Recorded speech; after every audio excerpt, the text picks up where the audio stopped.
তাহলে দেখুন, হয়তো আজ এক আসর কীর্তন, পরবর্তীতে হতে পারে অষ্টপ্রহর, তারপরে হতে পারে ষোলো প্রহর। হরিবল হরিবল। আজকে যে রাত্রে যে কীর্তন, এই কীর্তনে হয়তো দূর দূরান্ত হইতে কালেকশনের ততটা দরকার পড়েনি, কিন্তু যদি অষ্টপ্রহর বা ষোলো প্রহর কীর্তন করা যায় বা করার ইচ্ছা হয়, তাহলে কি করবে? তারা নগরে নগরে গিয়ে মাধুপুরি করে এমন সুন্দর নবনব বৃন্দাবন তৈরি করবে আমাদের জন্য, আমাদের জন্য আমাদের জায়গা করে দেওয়া হয়েছে। তারা যদি আমাদের জায়গা করে না দিতেন বাবা, তাহলে কিন্তু আমরা এখানে আসতে পারতাম না। যে জয় টাকাই নিক, কে 10,000, কে 15,000, যাদের দাম বেশি তারা হয়তো 60,000 পর্যন্ত দিবে, 70,000, 80,000। তবে দেখুন, প্রথমে আমাদের কি কমিটির চরণে প্রণাম জানাতে হবে, কেননা কমিটির লোক, কমিটির ভক্ত, কমিটির মানুষ তারা বুঝে গেছে কলিযুগে যার যোগ্য নয়, ব্রত পূজা নয়, হরির নাম হরির নাম হরির নাম। তারা বুঝে গেছে হরি নাম ছাড়া কলিযুগে গতি নেই বাবা। হরিবল হরিবল। গতি আছে, হরিবল হরিবল।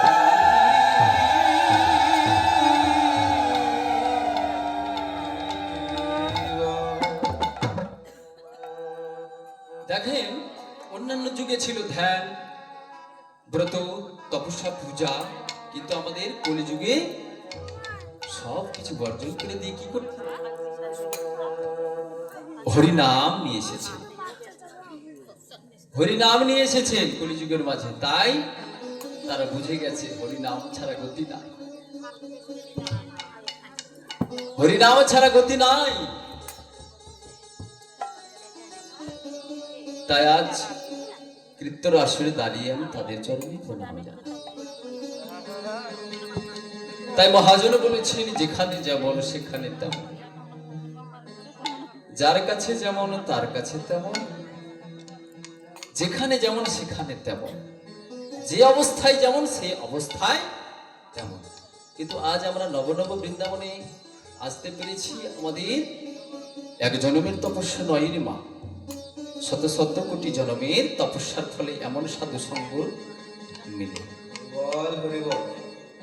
সাধু সঙ্গ, সাধু সঙ্গ সর্বশাস্ত্রে কয়, সাধু সঙ্গ লবমাত্র সর্বসিদ্ধি হয়। তো এমন নবনব বৃন্দাবনে আসতে হলে আমাদের কিছু পুণ্য থাকতে হবে, অবশ্যই থাকতে হবে না? কেউ যদি চাকরি নিতে যায়, তাহলে কি চাকরি ওকে এমনি দিয়ে দেবে মুখ দেখে যে তুমি খুব রূপবান, তুমি খুব গুণবান? কিন্তু চাকরি নিতে গেলে যেমন সার্টিফিকেট দরকার, তেমন আমাদের হরিনাম সংকীর্তন আসতে হলে আমাদের কিছু পুণ্যের দরকার, তাই না? তাই আমরা এখানে যে আসতে পেরেছি বাবা, এটা হচ্ছে আমাদের শত শত কোটি জন্মের পুণ্যের ফল। দেখুন বাবা, এই গ্রামের মধ্যে বা পার্শ্ববর্তী গ্রামে অনেক লোক আছে, কিন্তু দেখেন এই গ্রামের লোক শুধু কি এইটুকু না, আছে আরো অনেক আছে তো না? কিন্তু দেখুন, কেউ হয়তো পড়ে পড়ে ঘুমাচ্ছে, কেউ হয়তো এখনো মোবাইল নিয়ে ব্যস্ত আছে, কেউ আছে না বাবা যে 2টা পর্যন্ত মোবাইল চালিয়ে যায়।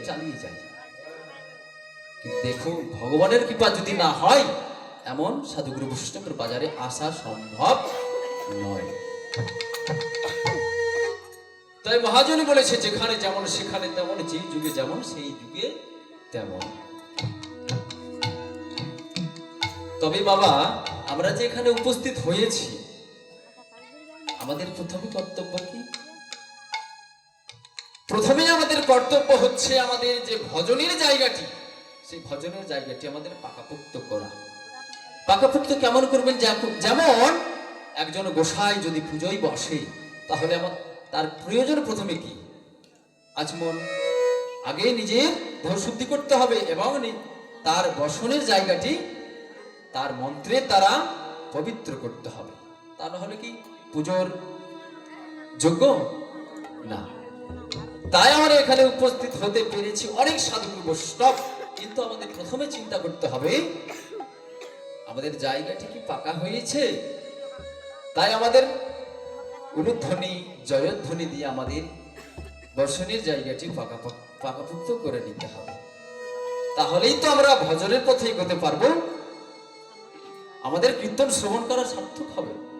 তা না হলে না, সবকিছুই নিয়ম মাফিক চলতে হবে, তাহলেই তো ভগবানকে পাওয়া যাবে। তা না হতে না। তাহলে আমাদের প্রথম কর্তব্য হচ্ছে, যেই স্থানে যে হরি কথা, কৃষ্ণ কথা, লীলা কথা হচ্ছেন, কৃষ্ণ পদাবলী কীর্তন, সেই জায়গাটিকে প্রণাম করে বসতে হবে। এই যে কিছুক্ষণ আগে জয়রে গোরা শ্রী সচিনন্দন, তাদের নিমন্ত্রণ করা হয়েছে, তাদের ডাকা হয়েছে, প্রভু আমরা দিনে দুঃখী কাঙাল, তোমার চরণ শরণাপন্ন হয়েছে, একবার কৃপা করে আমাদের সাধুগুরু বৈষ্ণবের বাজাইছে।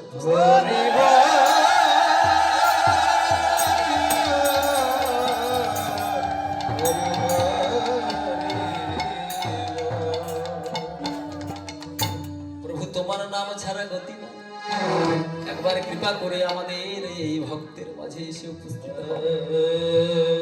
আমরা তো তাদের চরণে নিবেদন করে তাদেরকে ডেকেছি। সাক্ষাৎ বৃন্দাবন তৈরি হয়েছে, নবনব বৃন্দাবন। এখানে মহাপ্রভুর ধুলি পড়ে রয়েছে, মহাপ্রভুর ধুলি পড়ে রয়েছে। তাই এই জায়গাটি কীর্তন শ্রবণান্তে, শ্রবণের প্রথমেই আমাদের প্রণাম করে বসতে হবে। তাহলে আমাদের ভজনের কাজটি কি হলো, চালু হয়ে গেল। এখন দেখবেন কেউ যদি অফিসে যায়, প্রথমে কি করবে, তার হাজিরা খাতায় নাম তুলবে, যে একজন যদি কেউ অফিসে যায়, প্রথমে তার কি কর্তব্য, তাকে যে নিয়মটি পালন করতে হবে সেটি হচ্ছে তার খাতায় নাম লিখতে হবে, উপস্থিতির জায়গায় গিয়ে বলতে হবে আমি এসেছি। তাই আমাদের এখানে হরিকথা, কিছু কৃষ্ণ কথা শ্রবণ করার প্রথমেই আমাদের খাতায় নামটি তুলে দিতে হবে, যে হে মহাপ্রভু, হে চৈতন্য মহাপ্রভু অনাদির আদি, আমরা এসেছি তোমার গুণ কীর্তন শ্রবণ করার জন্য, নিজগুণী কৃপা করে তোমার পথে দান করো। তাই বাবা, আমি কোনো কীর্তনিয়া নয় বাবা, আমি কাউকে জ্ঞান দিতে আসিনি, শুধু অজানা জিনিসটাকে জানাতে এসেছি। আমরা জানি সবই, কিন্তু বাবা আমরা মানি না, আমরা কিন্তু মানি না। তাই আমি অজানা জিনিসটাকে জানিয়ে দিতে এসেছি, আমি কাউকে জ্ঞান দিতে আসিনি রে বাবা।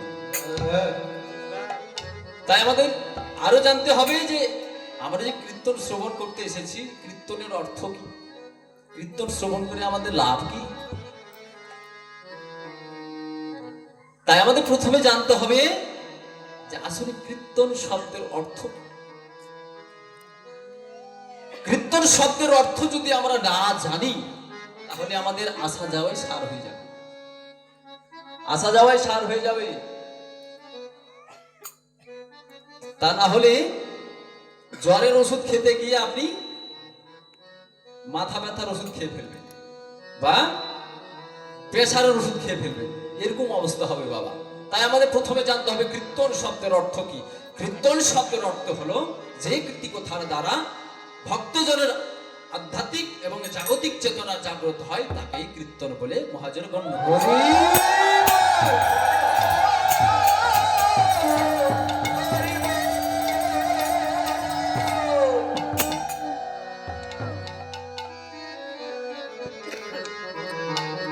কীর্তন আসরে বসলে বাবা মনোযোগটা কীর্তনের উপরে দিতে হবে। কীর্তন আসরে বসলে মহাজন বলেছেন, একটি গাভী যেমন সারাদিন মানে খেয়েই যায়, ঠিক আমাদের সেই রকম হতে হবে। আমরা যেটুকু কীর্তন শুনি না কেন বাবা, আমাদের ব্রেনে ঢুকাতে হবে, আমাদের ব্রেন সঞ্চয় করতে হবে।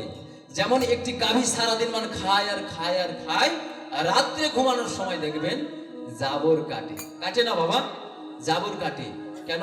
তার খাদ্যগুলো, যে পেটে খাদ্যগুলো আছে, সেই খাদ্যগুলো একটু একটু করে চিবাতে চিবাতে হজম যেন সহায়তা হয়। ঠিক তদ্রূপ এখানে কীর্তন আসরে বসে শুধু বাদাম খেলে চলবে না, এখানে কীর্তন আসরে গেলে গল্প করা চলবে না।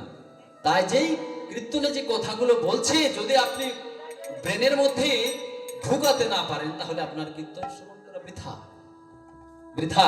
আপনি যদি এই কীর্তনের কথাগুলো যদি আপনি জাগতিক জগতে এবং আধ্যাত্মিক জগতে যদি আপনি প্রয়োগ করতে না পারেন, তাহলে আপনার কীর্তন শ্রবণ করা বৃথা হয়ে যাবে। কি লাভ 3 ঘন্টা 4 ঘন্টা কীর্তন শ্রবণ করে আপনি 5 ঘন্টা মনোযোগ দিয়ে শুনুন, আপনার 5 ঘন্টার কাজ হয়ে যাবে। কৃষ্ণ হরিনামের প্রতি প্রেম থাকতে হবে, তা না হলে হবে না। তাই আপনি 5 মিনিট শুনুন, সংসারে গিয়ে সে 5 মিনিটের কথাগুলো আপনি কাজে লাগান, তাহলে আপনার কীর্তন শোনা সার্থক। কীর্তন শ্রবণ করে আর কি করতে হবে? কীর্তন শ্রবণ করে যদি আপনি জাগতিক এবং আধ্যাত্মিক জগতের চৈতন্য না ঘটাতে পারেন বা নিজেকে পরিবর্তন না করতে পারেন, তাহলে আপনার সেই কীর্তন শ্রবণ করা বৃথা। বল হরি বল। সারা জীবন কীর্তন শ্রবণ করে গেলেন, ঠ্যাং ধরে টানাটানি করলেন। কোন ঠ্যাংয়ের কথা বলছি বাবা, একটু বুঝিয়ে নিয়ে। শুধু ঠ্যাং ধরে টানাটানি করলেন, কিন্তু আপনার পরিবর্তন হলো না। আপনি তিলকমালা হাতে, জপমালা তৈরি নিয়ে কীর্তন শ্রবণ করছেন, কিন্তু আপনি বাড়িতে গিয়ে আপনার পরিবর্তন নাই, আপনি লোক দেখানো ধর্ম করছেন, তাহলে আপনার কীর্তন শ্রবণ করা বৃথা হয়ে যাবে। আজকে আমি রাশির আসরে এই কথাগুলো বলে গেলাম, নিজেকে কৃপা করে একটু খেয়াল রাখবেন বাবা। আমি বড় মাপের কীর্তনীয় নয় রে বাবা, আমি এক ছোট্ট ছোট্ট ক্ষুদ্র অতি অধম, কিটির চেয়ে অধম। তাই আমরা প্রথমে গৌরচন্দ্রিকা আস্বাদন করব,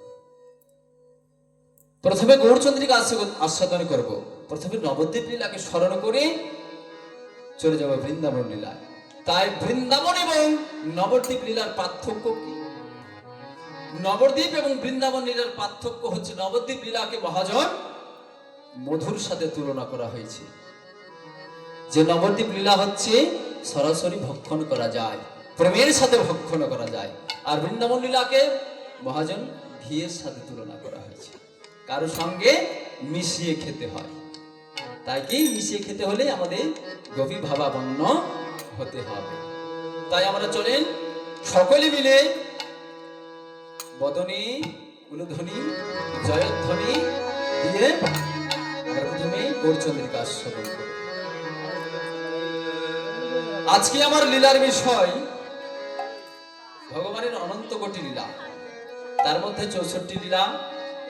সকল লীলার মুকুটমণি আমার এই রাস তত্ত্ব বা রাসলীলা। এই রাসলীলা বাবা আমার মতো বলি হয়তো জীবের পক্ষে ব্যাখ্যা করার মতো সামর্থ্য নাই, তবে নিজেকে কৃপা করে আপনারা কৃপা করেছেন। আমরা জানি, মহাজনের মুখে শুনেছি, সাধুগুরু বৈষ্ণবের যদি কৃপা একবার হয়ে যায় বাবা, তাহলে অসাধ্যকে সাধন করা সম্ভব। পৃথিবীর যত বড়ই কাজ হোক না কেন, যদি একেবারে সাধুগুরু বৈষ্ণবের একবার কৃপা হয়ে যায়, তাহলে অসাধ্যকে সাধন করা সম্ভব। তাই এই লীলার মাঝে আমার পদে সুরে আরেকটি কথা বাবা, আজকে যে আমি এই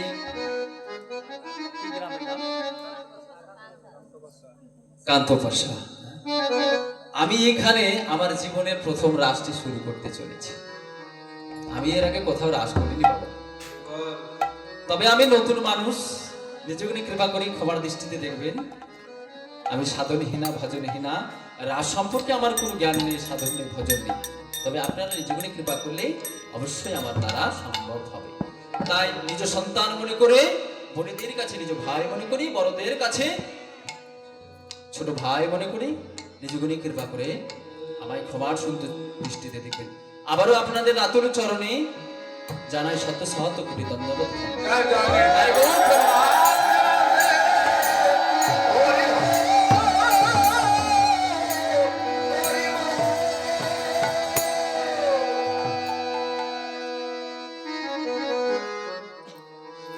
স্টানটা দাও, স্টানটা দাও। ও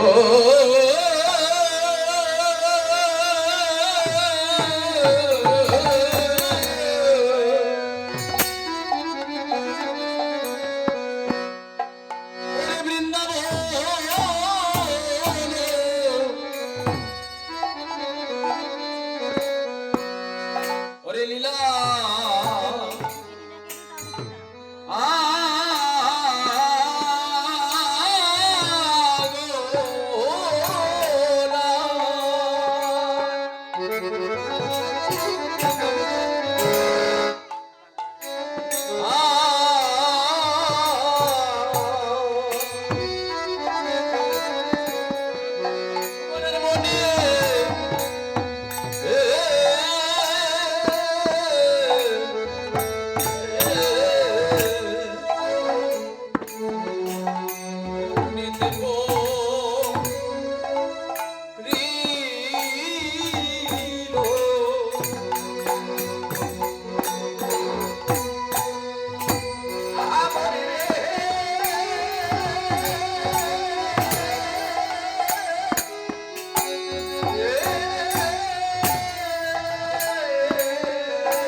সেই রে এই তো সেই রে এই যে ব্রজের কানাই নন্দের নিমাই এই তো সেই রে ব্রজের কানাই নদের নিমাই এই তো সেই রে তোরা দেখে যা দেখে যা দেখে যা তোরা দেখে যা দেখে যা দেখে যা আজ ব্রজের কানাই নন্দের নিমাই দেখে যা ব্রজের কানাই নদের নিমাই দেখে যা এই তো সেই রে সেই তো এসেছে এই তো সেই রে এই তো সেই রে আরে ব্রজের কানাই নন্দের নিমাই এই তো সেই রে ব্রজের কানাই নদের নিমাই এই তো সেই রে দেখো সেই তো এসেছে সেই তো এসেছে দেখো সেই তো এসেছে সেই তো এসেছে আরে ব্রজের কানাই নন্দের নিমাই সেই তো এসেছে ব্রজের কানাই নদের নিমাই সেই তো এসেছে ভজনের মূর্তি ভজনের মুরতি আজ রাই কানু একাকৃতি ভজনের মূর্তি রাই কানু একাকৃতি ভজনের মুরতি আজ রাই কানু একাকৃতি ভজনের মূর্তি রাই কানু একাকৃতি ভজনের মুরতি দেখো বিলাতে এসেছে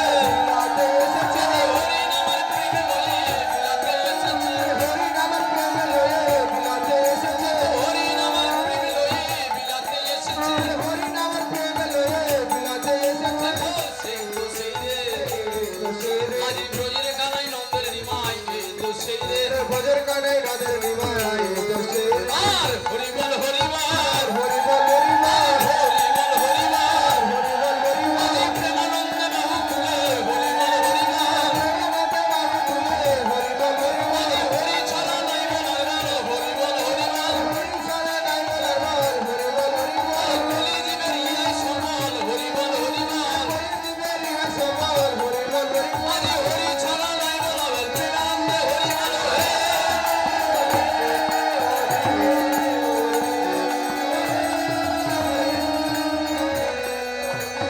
হরি বল হরি বল হরি বল হরি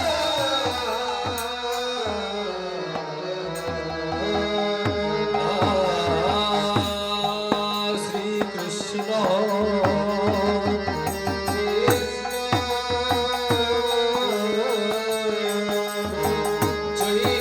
চৈতন্য মহাপ্রভু আমার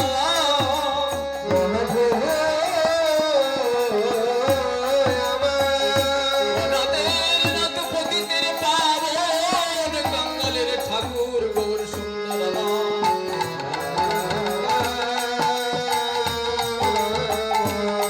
এবার ধরা নয় চূড়া নয় রাশি নয় এমন কি তার রাজ আবরণ পরিত্যাগ করে কলিহত জীবের দ্বারে দ্বারে এসেছেন শ্রীমতী রাধারানীর প্রেমের নালী মাথায় করে সেই নদিয়ার মাঝে রাধারানী দেবকথা রাত্রিকে বলে এসেছেন আমার চৈতন্য গোসাই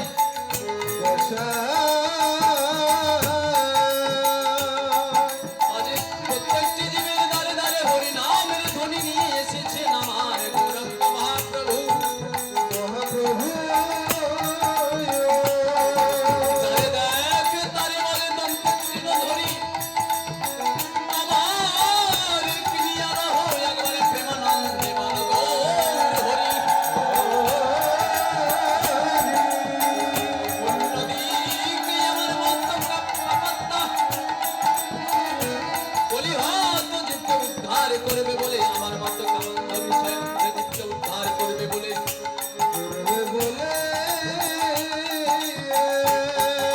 নিয়েছেন যে শিক্ষার জন্য হরি নামের মালা কৃষ্ণ নামের মালা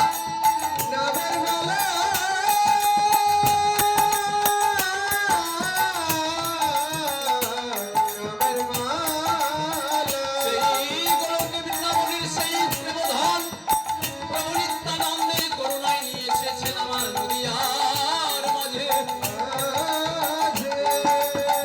যে নাম কোনো কালে বা কোনো যুগে দেওয়া হয় না এসেছেন আমার কলি যুগের মাঝে ওনার পীড়িত চরণে চিরাত করুণায় অপীর্ণ কলম সমর্পয়িত উন্নতোজ্জ্বলা সমস ভক্তিস্যম হরিপুরিত সুন্দরী দুটি কদম্ব সন্নিবিত হৃদয় স্কন্দের অচ্যুতনন্দন গৌর হরি চেত দর্পণ মার্জনং মহাদবাগ্নি নির্বাপনং ত্রয় পর্ব চন্দ্রিকা বিতরণ বিপ্লবোধ জীবন আনন্দম বিবর্ধনং পতিপদং পূর্ণমিত সাধু সর্বত্র সাপনং বিজয়িত শ্রীকৃষ্ণ সংকীর্তনং চতুর্বিধ ভজন্ত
ব্রজের নন্দন যে সচিসুত হইল সে আজ বলরাম হইল পিতা।